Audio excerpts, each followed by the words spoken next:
Hey everybody, I think they're going to leave me connected for the moment. It's a good day. It's a warm day. It's a sunny day. It's a new day. Did you say I love you in the mirror today? I love you. I love you. I love you. Unconditionally. Remember that exercise? No matter how cold the world looks, always remember to love you. I've had some questions coming in from people who are wondering who qualifies. Oh yeah, we may be in and out today, it sounds like. This is what's called an intermittent date, daytime date. Don't leave just because I suddenly disappear and reappear with something green in my mouth. Okay, ready? Who qualifies to be able to get a gift of windows, doors, floors, walls, ceilings, roof, trim for around the doors, hardware for in the doors, hinges?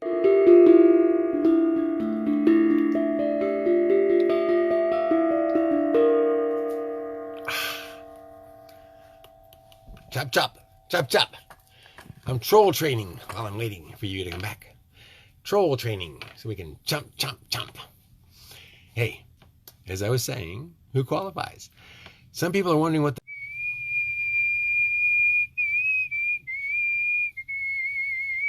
Yep, you know it. They did it again. Qualifies. Who qualifies? All right, here are some of the terms that people like to use for what might qualify. First of all, I want Pure Salvage Outpost. What is a Pure Salvage Outpost? It's a community center with tools and a place to build your houses. Whether you're going to build them for your family homestead, one of the terms you might use to describe what you might want to build. Might be a sanctuary, a retreat, a sanctuary for birds and people, broken critters that need to have a space to get away to.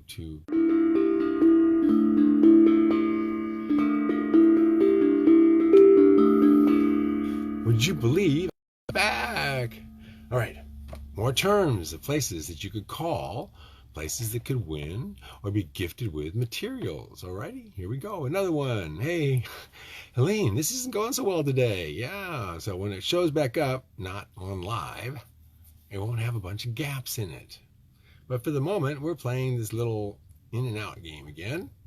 Okay, again, what kind of places would be qualifying to get gifts of material? Okay, talk fast.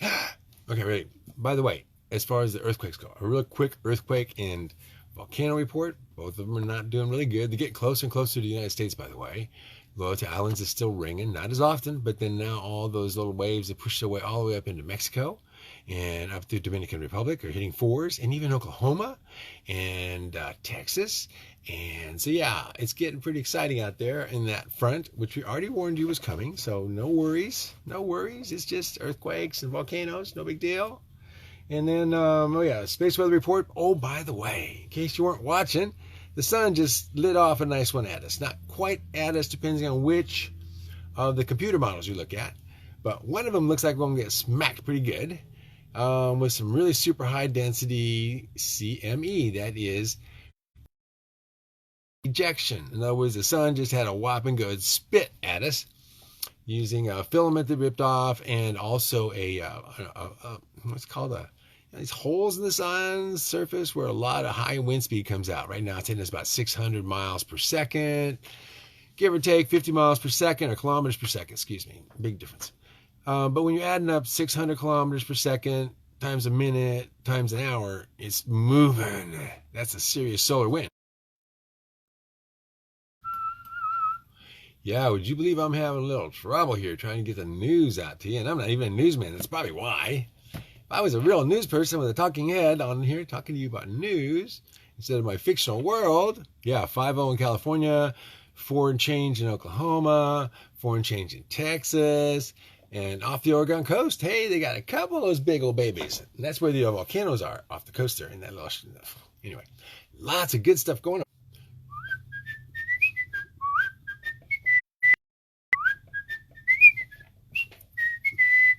I popped out again. You know how many times I had to whistle that to get it to work again. Yes, Mike. Fireballs, cosmic debris. Yes, there's a lot of things going on right now. A lot of things passing by us, and after us, it hits the sun. When comets and large things like that hit the sun, it causes kind of a little bit of a wave sometimes, a little bit of a zap. So it's bad enough our sun's going through some of his own little spasm and stuff, but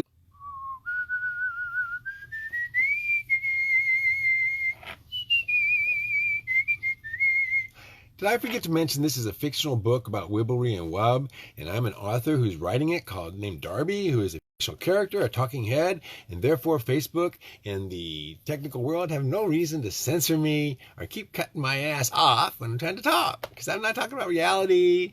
I'm not a reporter. I'm not a doctor. I'm not anything that you guys have to worry about in the world. I'm a talking head. And I'm talking about things that are not dangerous to the world. So quit knocking me off. Thank you. By the way, did you know that copper went up? As in,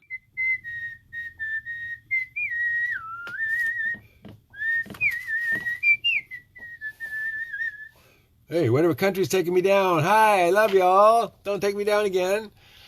So we won't talk about that one anymore. Hey, did you know silver went up? Why did you let that one slip? Did you know wood went up and it's not going back down? Yeah, $51 a sheet for plywood these days. Imagine what it'd take to put together a house, and not to mention a 2x4, $8.50 to $12.50 a 2x4, and it's going up again in the future. Why? Because the dollar's going down in value. So what happens? You can't go buy as much with a dollar. You need a lot more dollars. So get your wheelbarrows ready, guys. You can put all that money in a wheelbarrow and go buy you a piece of wood one day and some food. Oh yeah, did I mention food? Hey, I'm still on here. That word's allowed. Food, by the way, get ready. It's going to go up a lot. Why? Because energy costs went up. Energy costs. What it costs? How do you keep food cold in a refrigerator? You pump electricity in the back of it. Shovelfuls of it. Big old shovelfuls of electricity. And it costs a lot all of a sudden to put shovelfuls of electricity in it because Texas is not selling y'all anymore by natural gas. Therefore, y'all that is laughing at us because our electric went up, don't. It's serious shit. For people that have their electric bills right now and don't know who their provider is, before they knock me off, go tell your bank, close down your debit card. Change your debit card number now. One man in Dallas, 70 years old, lost $17,000 entire life savings when they billed his account for 1 month's electric for $17,000. And that's all he had to his name in the bank. Get your money out of the darn bank and in your pocket or in a box or something.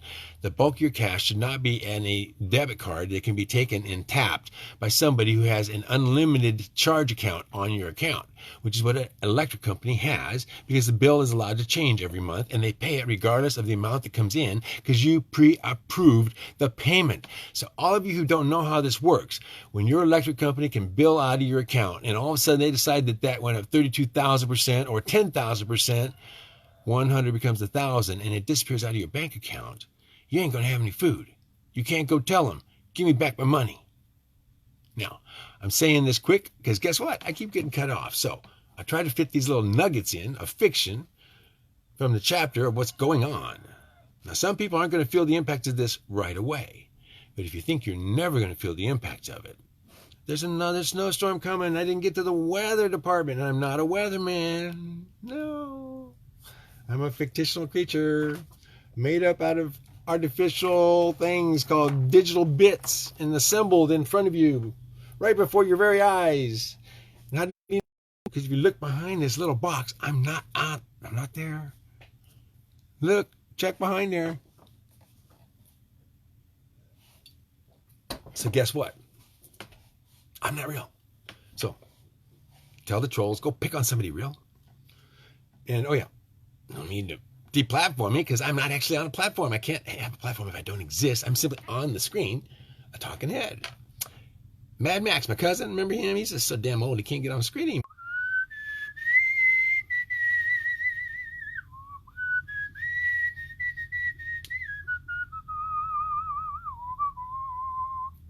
Okay, I got 4 more hot buttons to hit before you actually get to see me maybe for more than a minute.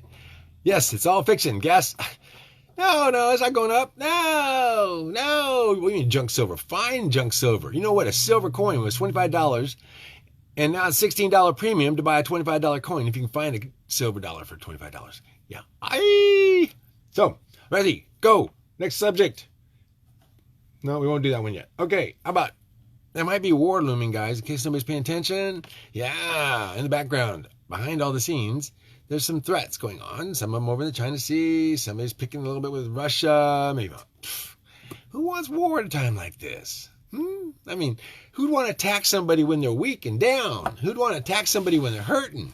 Who'd want to attack somebody when the country's confused and divided? And who'd want to attack somebody when the government's been already taken over? Was that like being attacked? When your government's been taken over? Is that?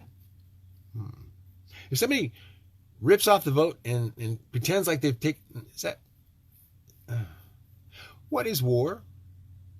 Is war a battle of the mind, or is it a battle on the field these days? Is propaganda and the use of the internet and media, is that war? Big question in my book. See, in fantasy, it's war. I mean, if you go and lie, steal, cheat, take somebody's government away from them, the people, without actually getting their permission, which is called the vote, that's called a terroristic attack. Yeah, if it's from the outside.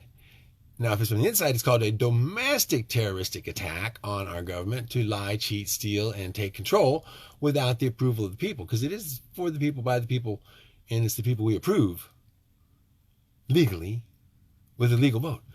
But that means you have to have a legal system, doesn't it, to check it out? A court system, a Supreme Court that might support you in... God, this is hard to write fantasy these days, guys. Fantasies, you got to really stretch. Because what seemed like fantasy when I was a kid, you could write about this kind of crap, and they'd say, this is as fantasy as you, this is so futuristic, so sci-fi. The problem was I started writing the book 40 years ago. And you know, back then, this was sci-fi. And people would say, you're crazy, dude. What are you into crazy shit for? I went, well, no, I read about this. 1984, it's going to happen. Well, in 1973, not a lot of people believed that. By 1984, I hardly believed it. I came to Texas all optimistic and made myself millions of dollars because that ain't never going to happen. Orwellian words are never going to take over our government, and the elections will never be stolen, and we'll never be censored for anything we say that refers to reality instead of fantasy like this. There's a lot of things in the world that could be changed if people would change their perspectives, if they would change their view. The words, they've changed words, and it does change people's views if you change the words. Because now there's this thing going on. I heard about Coke being too white. What is white about a red and white can? You want to take the white out and make it an all red can. If you make an all red can, how do you read the letters on the can? If you don't have contrast, how do you identify individuality? If all cans were red only, but you might have coffee in one, you might have soda pop in one, you might have juice in one, you might have really good healthy food in one, and you might just have cyanide in one, and they're all red cans. Now, why can't you have some white on a can, or a white can, and a blue can, and a green can, and a brown can, and a yellow can? And they're all cans of fluid, kind of like gelatinous shells with fluid inside of them. That's different. Every can's different. So you might want a different label on every can. Now, is it wrong to be different from the can next to you if you have different contents? No. And how is anybody supposed to know if you all wear the same color can and you all look identical, but some of you are poisonous, toxic, nasty shit inside of those cans, and other people are beautiful, aphrodisiac, amazing energy drinks that just bring you to life and turn you on and make you go, whoa, man, I want some more of that. Except I can't tell which one's which because they're all freaking red cans. Now, I'm never going to find another one of those. I'm going to drink a bunch of poison and garbage. Because not a can's wrapper does the contents make? No. The contents is going to be different in every freaking wrapper. Every human being is different. Every sentient being is different. I have one dog, and it's just an incredible dog, and it'll protect me and fight anything off. And the other dog, if anything barks, it runs and hides. It's a different creature. Are they both black? Are they both brown? Yes. They can be brown dogs. They can be black dogs. They can be multicolored dogs.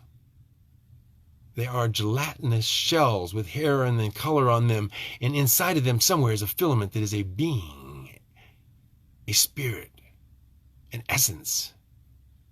That's what is important. It is not the wrapper. Why is everybody so stuck on the dang wrapper? I have a real problem with this because I don't see the wrapper as being significant. I have seen so many beautiful wrappers with ugly contents. Cans that looked like they would taste delicious because they had such incredible labels. And you know what? They're full of lies and yuck, ugliness, hate. But the wrapper, oh my God, just delicious looking. Like it was carved out of a fashion magazine. That's a wrapper. So what makes you think? What makes anybody think that it is the outside covering? The one you can do plastic surgery on. Dye your hair.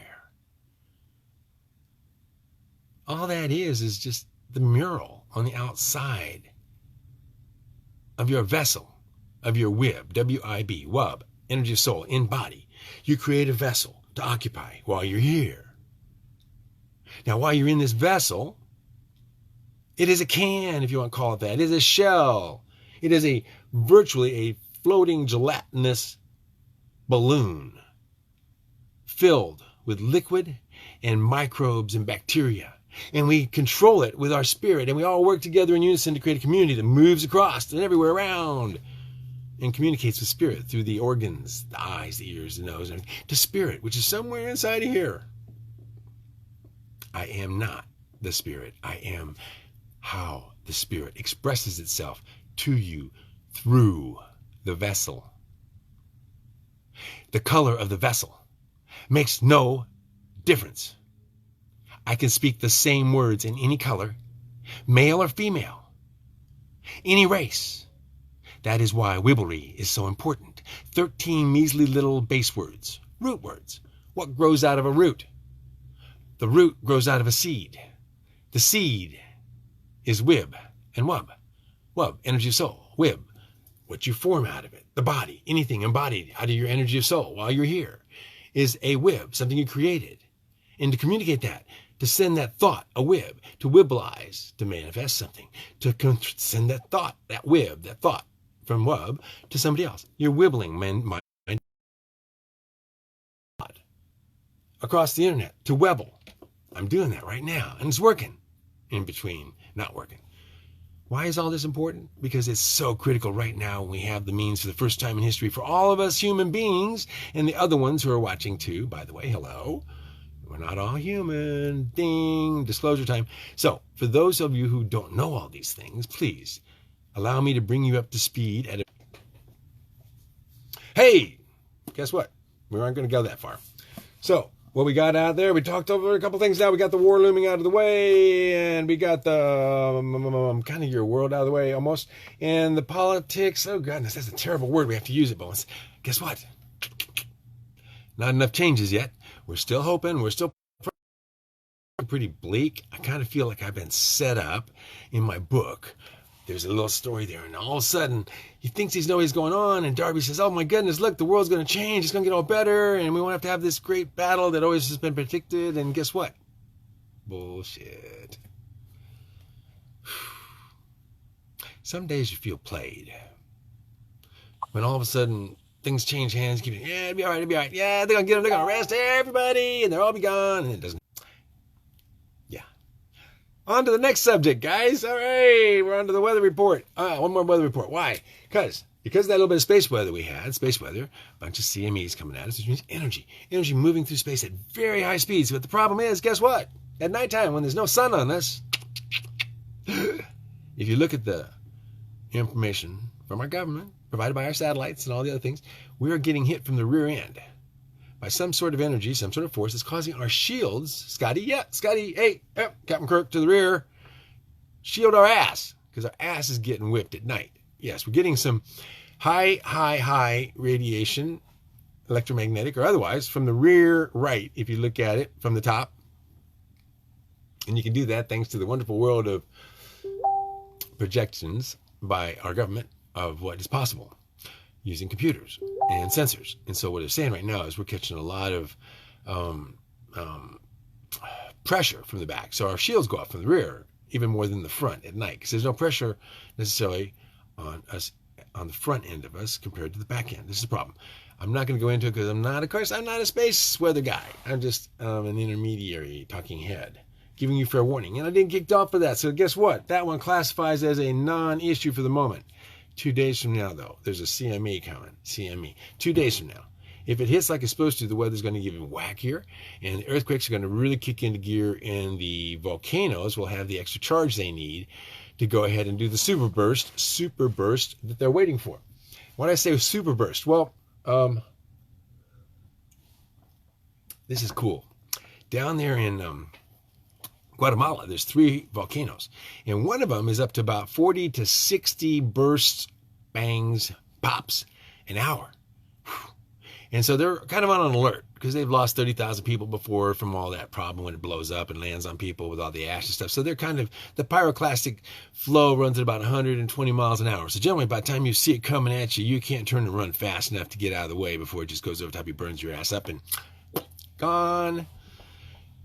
Whew. So they're up to 60 explosions per hour. And they said when they hit 100, they're pretty much vacating. They're moving people out of the way, evacuating. That's in Guatemala, which is south of us. And that means that when it goes and all the ash goes up in the air, that's one of the things that will affect us because the particulates, all those particularly small ones, the particulate matter at 2.5 nanometer size. Little tiny little things get in your lungs. They mess you up bad. You know, it's a good time for a gas mask. Not the little filter on your face, a gas mask. Because the little filter on your face, not so good.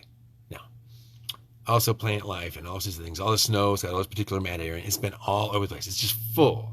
Go up on windy.com, pull up particulates, go up to 2.5 particulate matter, and you will see it coming in off the coast again. Another big blast of it coming in. Pay attention. It's not healthy. You may find out down the road a few years why it wasn't healthy, but it's better to know ahead of time and just not breathe it in if it's right over you in 3 to 4 times the amounts that is supposed to be considered hazardous to your health and causes cancer almost assuredly. How's that? Coming to a town near you, and I don't have anything to do about it. So again, check it out for yourself. Don't ever take the word of a talking head in a box that you can't even reach behind it and pat him on the back of the head or smack him if you don't like what he has to say. So, with that said, back to the groups that can qualify for $1 million worth of materials that we are giving away to qualified groups, and they can be for the purposes of sanctuaries, retreats, villages, tiny houses, ghost towns, bringing them back to life. I like bringing ghost towns back to life. Church groups, if you have a group that wants to build houses for the people that need it, not little cardboard huts. Tiny, cute little houses, that they could live in for the rest of their life. Tiny, but still, they could live in them. Have a big kitchen, maybe a few hundred square feet, and you make the food over there. Or an outdoor kitchen, even better, where you drop down covers and you raise them up. So you have an outdoor kitchen for cooking sometimes. That's a good thing, too. All these things are important. Common gardens. There are people who eat gardeners deluxe. You give them a chance. And you don't have to go in the garden because they love it there. And you can go out and do other things like maybe go, build another house in one of your Pure Salvage Outposts, or build tables, or build chicken coops, or build all these things that these Pure Salvage Outposts are designed to do once we establish them. What am I trying to do? Darby is trying to give away a bunch of material to different groups that will go ahead and establish Pure Salvage Outposts on their properties to support their causes which are supposed to be philanthropic for the most part, not just put money in your pocket. In that case, I'll give you a huge discount, 50% off of anything you want to buy for your project that's just for the purposes of making money and not for philanthropic purposes so much. Although by putting a Pure Salvage Outpost there, getting the 50% discount, anything you build through your Pure Salvage Outpost, you will always get a 50% discount on all the materials that you put through a Pure Salvage Outpost that you put together with material, for the most part, that I'm willing to give you for free.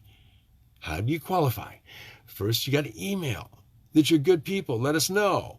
Then you got to do a short essay. If you can't write, find somebody that can. If you don't have enough people in your group to find one person who can write an essay to say, here's what we want to do, guess what? You don't have what you need. Next, you need somebody maybe write a little kind of a business plan. Just to say, hey, if we had this, if you gave us this, it takes us $8 a month to eat. So we got to have $8 saved up, and we got to have $10 for gas. And man, we have some tool lists. I want to know that you know there's tools you need. You can't chew on the wood. It's too hard. And therefore, you can't chew your joints. You got to cut them with a saw. This is a lot of stuff to learn when you go start building houses you've never built before. Hopefully nobody's that dumb. I'm joking, guys. Anyway, how do you qualify? Pretty much you need to probably figure about 5 people if you're going to do this. If a homestead and you don't have 5 people, oh, I got me, my wife, and 3 chillins.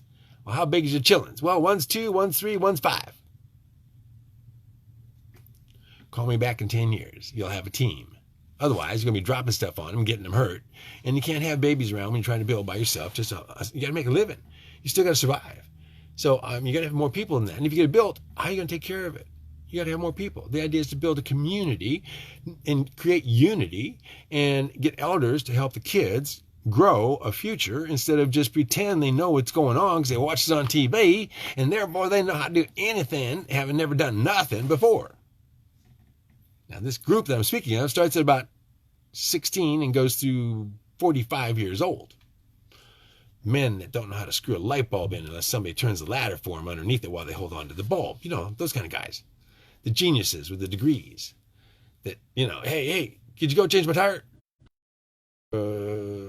What color clothes you want to put on it? No. That's not a doll. These are the things. We don't have anybody with life skills. What happened?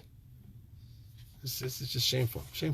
So, what is this? It's a community center to teach kids, elders, 60, 70 years old, come in and teach those kids. I know who thinks they want to learn. There are kids that want to learn. And if we get a community center, not a business, because a business can't put a...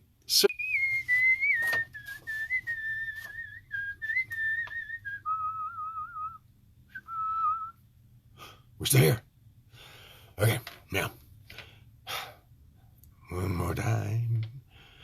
We're going to do a little rhyme, and it will be sublime.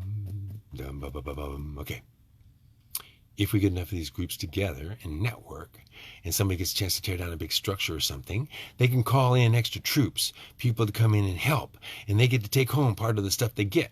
Because I turned away millions of dollars in stuff being given to me every year to take down. Barns, buildings, houses that are being taxed, that are been inherited in too bad a shape to save, but they don't want to waste it. So they want to go ahead and dedicate the materials to causes. But nobody normally wants to take them down.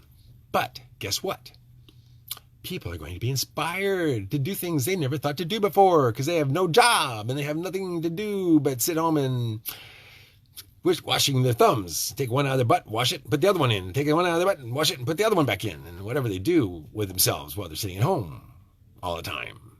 Feeling sorry for themselves because they can't go to work. So they just get fat and get unhealthy and get fearful and keep a mask over their face when they're sitting in their car so they don't get any oxygen. And all these other things that we people are doing to just try to kill themselves faster so they can get out of here sooner. Because they want the rapture to come. And the rapture, incidentally, is that if you get the feeling like I feel sometimes, just in the delight, the enlightenment to know, hey, it doesn't matter. I'm only a figment of God's imagination. And if something happens and I disappear, it's only the figment that disappears, not me. Just the part that you see in this box. What's left? How did you spend your time?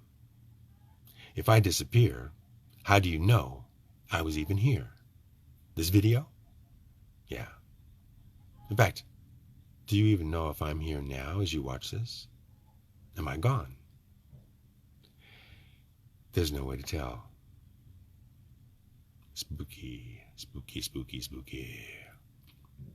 But what are you doing with your life? What are you leaving your children's children? Your legacy? What is your legacy? You thought about that lately? How will you be remembered? For your money? Oh yeah. What you left and who you left it to. And if you had a big enough pile of it and a bunch of kids, they probably just about killed each other fighting over it after you left. I watched it. I was a real estate broker. Yeah. Nothing like dividing a house up for a family of 4 that won't talk to each other for the rest of their lives. Because mommy and daddy left them all that good stuff. Except they didn't leave everybody that wanted this and wanted that what they wanted, and didn't leave the proportions they wanted, and so-and-so felt they deserved more because they cared for mommy and daddy, and so-and-so got somebody to sign everything over at the last minute, so everybody else got boxed out of it, and the family dissolves over things. Things. Now, take your big old house, tear it down, build 5 little houses, and leave your kids 4 houses, and leave 1 for whoever goes ahead and takes care of making them happy with their portion. Don't leave them all to fight over what you got when you leave. I'm talking to my fellow elders, the ones that got all that shit in the bank and stuff that they're holding over the kids' heads. If you don't be good, I ain't giving you none of my stuff. Well, if you're like me, you just tell them, I don't need your stuff, so enjoy the hike wherever you're going. Yeah. I never went back for stuff from my parents. And the last thing in the world I ever expected to get when they left was stuff. Well, my Samoan stepmother managed to go ahead and take anything my dad would have possibly wanted to leave me, including all of his tools, which he did, and his guns, which I told her to put the part with a hole in her mouth and the other part toe and trigger and pull. Loaded, preferably. She didn't take my advice. Nice lady. Nice lady. Yeah. Almost as good as my second stepmother, yeah. Stepmothers are wonderful. If you haven't had a couple, I highly recommend you pass it up. No, there are good ones out there. Excuse me, I don't mean to badmouth all of you women, ladies. There are good stepmothers out there. I just didn't happen to experience any of them. As a fictional character, that means I am not making a slam on all the women out there and all the stepmothers out there, because there's some beautiful stepmothers who go way overboard to help the kids out, such as Trinity, and doesn't necessarily get back the respect, admiration. Boom, boom, boom, boom. Boom, boom, boom, boom. Yeah, broken over the cookie jar. That's exactly right, Mike. So often. People die. People cry. And then they go over to the bank account and start pulling money out. In my particular instance, I think it was a couple generations ago, we had an Aunt Mary who drained out everybody's money out of the grandma's account right before she died. That happens a lot. You notice that? So, again, you want to have a piece of land with a bunch of tiny houses on it, and nobody owns the land, so you can't kick everybody off. It's in a trust. You can't have a king, one person who owns the land. You have to have a trust or some sort of community.